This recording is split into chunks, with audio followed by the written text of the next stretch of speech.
దీనికి చట్టబద్ధత లేదు ప్రజలారా, చట్టబద్ధత లేదు దీనికి. ఇవి ఈ 2 విషయాలకు సంబంధించి తన దగ్గర ఉండబడిన ఏదైనా ఆధారము, సాక్ష్యం ఉంటే మాట్లాడాల. కానీ షర్మిలమ్మ గారు ఆ 2 మాట్లాడలే. అవసరమైన 2 విషయాలు మాట్లాడలే. మళ్ళా నిన్న అవసరం లేని మాటలు మాట్లాడింది. ప్రజలకు అవసరం లేని మాటలు మాట్లాడింది. ఏంది ఆమె మాట్లాడిన మాటలు?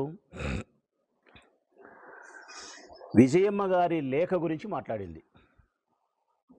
నోటరీతో స్టాంప్ చేసి ఇచ్చిన లేఖ ఏదైతే ఉందో ఆ లేఖ విజయమ్మ గారు రాయలేదు, ఆమె సంతకం పెట్టలేదని చెప్పి మేము అన్నట్టు దాని మీద శాంతింపు మాట్లాడింది.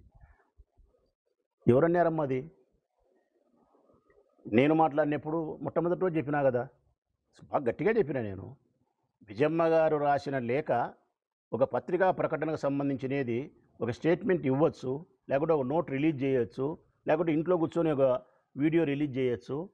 నోటరీ చేసి స్టాంప్ వేసి చేయడం అంటే కనుక ప్రజలను నమ్మించడానికి బలమైనటువంటి ప్రయోగం చేయడమే తప్ప మరొక ఉద్దేశం కాదు అని చెప్పినా తప్ప ఆ లేఖ అమ్మ రాయలేదు అని మేము చెప్పలేదు తల్లి. మేము అనని మాటను అన్నట్టు ఆ లేఖ మీద సాగబెరిగి మాట్లాడితే ప్రయోజనం ఏముంది? మాట్లాడాల్సిన మాటలు మాట్లాడకుండా. రెండవది, మీరు మాట్లాడిన మాట,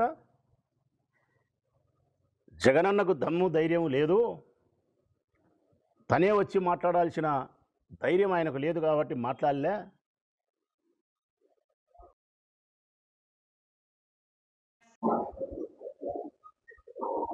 జగనన్నకు దమ్ము ధైర్యము లేక కాదు తల్లి మాట్లాడలేకుండా. దానికి సంస్కారము, కుటుంబ గౌరవము, చెల్లెలనే ప్రేమ. ఈ సంస్కారం చేత కుటుంబ గౌరవం అనే ముఖ్యమైన విషయానికి ప్రాధాన్యత ఇచ్చినాడు కాబట్టి, చెల్లెలనే విషయానికి ప్రాధాన్యత ఇచ్చినాడు కాబట్టి మీడియా ముందుకు వచ్చి మాట్లాడలేక నలిగిపోతున్నాడు. ఆయన మానసిక సంఘర్షణకు లోనవుతున్నాడు.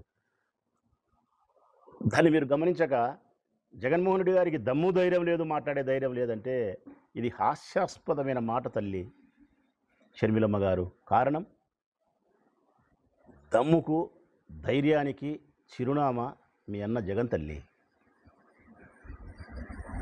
దమ్ముకు ధైర్యానికి కేర్ ఆఫ్ అడ్రస్ జగన్.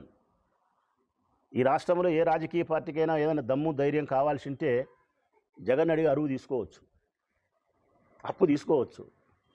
టన్నులు ఉంది తల్లి జగన్మోహన్ రెడ్డి గారి దగ్గర ధైర్యము. ఆయనకేందమ్మా ధైర్యం లేదనేది? సంస్కారమే, చెల్లెలని ప్రేమే, కుటుంబ గౌరవమే. ఇంకొకటి, నువ్వు మాట్లాడిన మాట,